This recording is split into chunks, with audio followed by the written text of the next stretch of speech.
Quando um povo acha que a luta por liberdade, isso é muito raro, evidentemente meu coração liberal bate um pouco mais acelerado nessas horas, né?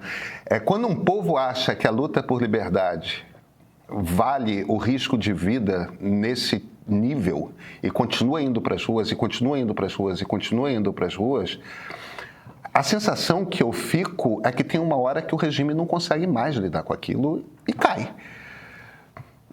O cara com quem eu estava conversando hoje de manhã sobre isso acha que eu sou ingênuo e que o que vai acontecer é virar uma ditadura militar da Guarda Revolucionária no máximo.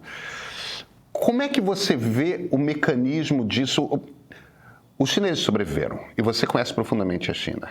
O regime chinês sobreviveu. Como é que esse mecanismo de uma sociedade que explode, o regime ataca, a sociedade continua em convulsão,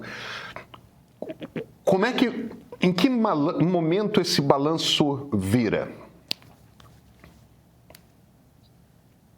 Olha, acho que para todos nós que gostamos de política internacional, né, de história universal, tem determinados momentos, tem determinados temas que se repetem, né, em várias culturas, em vários povos. Então, foi Pequim, na Praça da Paz Celestial, em 1989, foi o Egito, na Praça Tahrir do Cairo, né, lá em 2011, agora é Teherã, em 2026. E essas duas outras grandes manifestações pró-democracia que eu citei terminaram mal, né?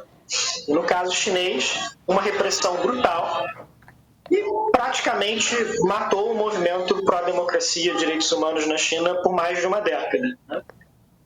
E no caso do Egito, uma revolta que teve um impacto inicial imenso, né, que se espalhou por vários países do norte da África, do Oriente Médio, mas que muito rapidamente acabou sendo sufocado pelas suas próprias contradições, né? O Egito de hoje é um regime militar tão autoritário, tão fechado, quanto aquele que existia antes da Primavera Árabe. O que vai acontecer agora no Irã? Olha, o meu desejo é que seja um movimento bem sucedido, né? Que os manifestantes consigam uma liberalização política do país, que eles alcancem os seus objetivos, mas não é de modo algum claro para mim de que isso vai acontecer, de que esse é o desfecho mais provável. E pelo tudo que eu tenho lido, pelos debates que eu tenho acompanhado, né, dos intelectuais iranianos, da diáspora, a grande interrogação é para onde vai o exército, para onde vai a Guarda Revolucionária. Muito mais até do que dos ayatolás. E aí, o que tem de específico nessa ditadura iraniana, né? É que ela é, em grande medida, um regime de compromissos. O ponto principal, o líder principal, né, é o Ayatollah Ali Khamenei, mas existem muitas outras forças políticas com as quais ele precisa compartilhar o poder.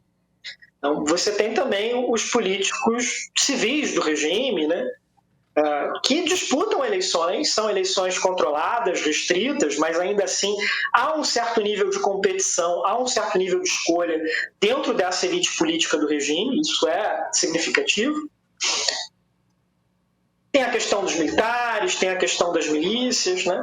Mas o meu ponto é que os ayatolás iranianos nunca tiveram o mesmo monopólio do poder, digamos, que o Saddam Hussein teve no Iraque, que o Gaddafi teve na Líbia, ou que o Partido Comunista tem na China. Então, é um regime mais permeado por essas tensões sociais, por esses grandes protestos, né?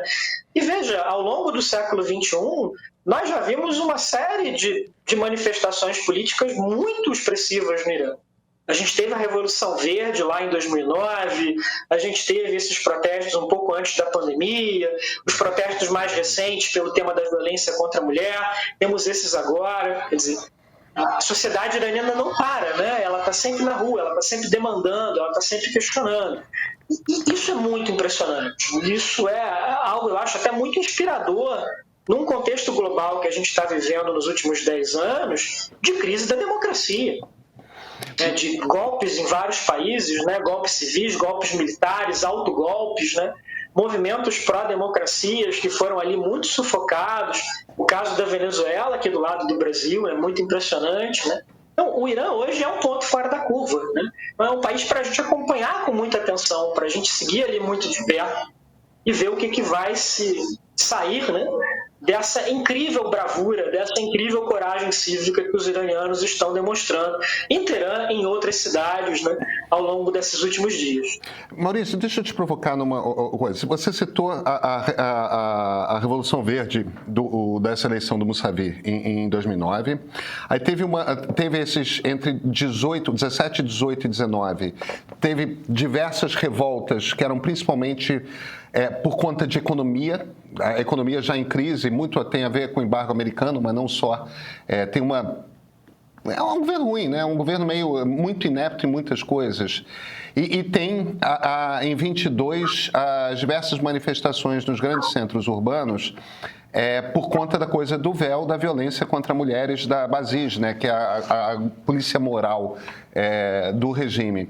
Mas cada um desses movimentos, tanto em 2022 quanto em 2009, o que a gente viu foi a classe média ilustrada, cosmopolita, bem educada, que passa o dia assistindo o BBC pelo satélite, que é um grupo importante, relevante, mas não é o iraniano típico que está lá de burca na fronteira com o Afeganistão.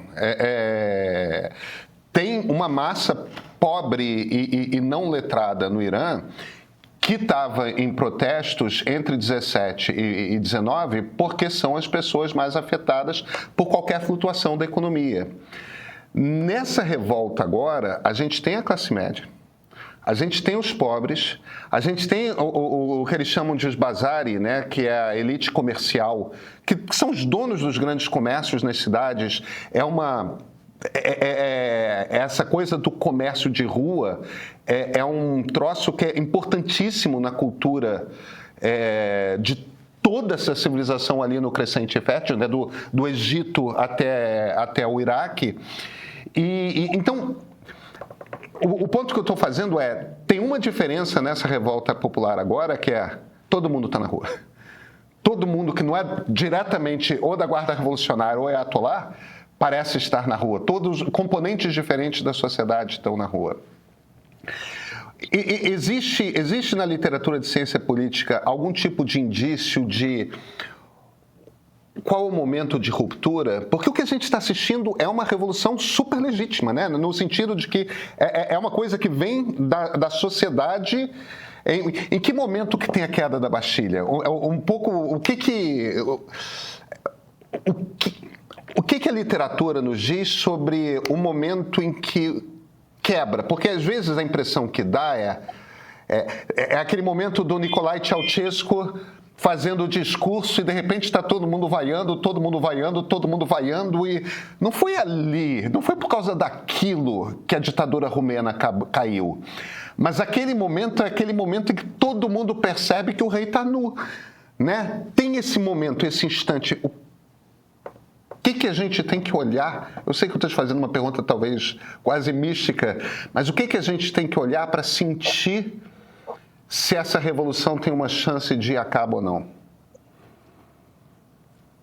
Não, imagina, uma ótima pergunta. E, na verdade, eu já dei cursos sobre isso, já escrevi sobre isso. É um tema que me interessa muito dentro da ciência política, da política comparada, que são essas grandes teorias sobre transições, né, de regimes autoritários para a democracia, que tiveram muito em voga nos anos 80, 90, para tentar explicar a democratização da América Latina, do leste europeu, né, e que voltaram um pouco também em evidência no início da década passada por causa da Primavera Árabe. Bom, o que essas teorias em geral nos dizem é o seguinte, que o melhor preditor de que uma sociedade vai ser democrática são características econômicas e sociais, né? Se aquele país tem uma classe média ampla, se você tem muitas pessoas com um nível substancial de educação, de ensino médio, de diplomas universitários, se essa população é mais urbanizada do que rural. Em linhas gerais, esse é um bom indicador, né? No passado, alguns cientistas políticos eram mais confiantes, né, nessa questão da previsão, e eles chegaram, inclusive, a apontar determinados níveis de renda, né, que acima de uma certa renda per capita você tinha uma chance muito melhor, né, da democracia se consolidar, né? Essas teorias todas são interessantes, elas nos ajudam a entender, né? Mas o que aconteceu no mundo nos últimos 10 anos deixou os cientistas políticos mais pessimistas. Porque a gente viu países que tinham todas essas condições sociais e econômicas regredirem em termos da democracia. Viverem um colapso dos seus regimes, das suas liberdades cívicas e políticas e voltarem a ser regimes autoritários ou regimes semi-autoritários. Isso aconteceu na Turquia, na Venezuela, na Rússia, né? Então, eu diria que, como um todo, nós, cientistas políticos, estamos mais humildes hoje do que nós éramos há 15 ou 20 anos, né? Porque o mundo tem escapado um pouco das nossas predições.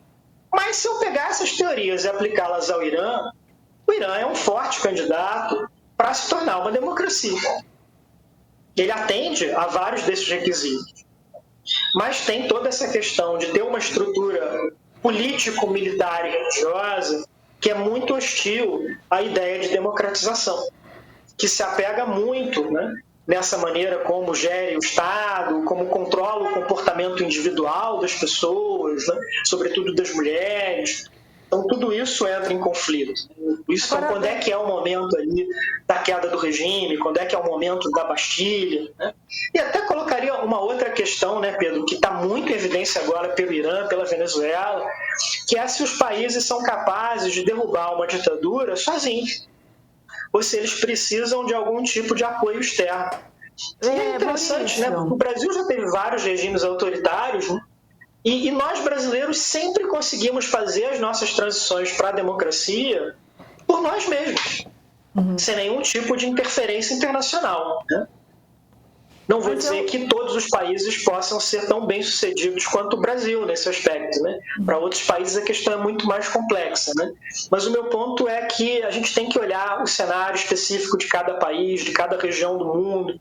Então, o Oriente Médio, com todas essas conexões ligadas à guerra, à religião, às alianças políticas, é um cenário muito mais difícil do que o cenário da Europa, do que o cenário da América Latina, onde essas transições foram em grande medida pacíficas e negociadas.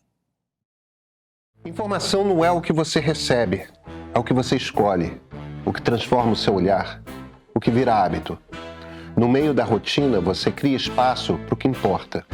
No meio do caminho, você escolhe o que carrega. No meio da conversa, você compartilha o que te faz pensar melhor. No meio do exercício, você alimenta corpo e mente. No meio do dia, você escolhe pausar. O seu lugar é o meio. Onde você estiver, o meio está.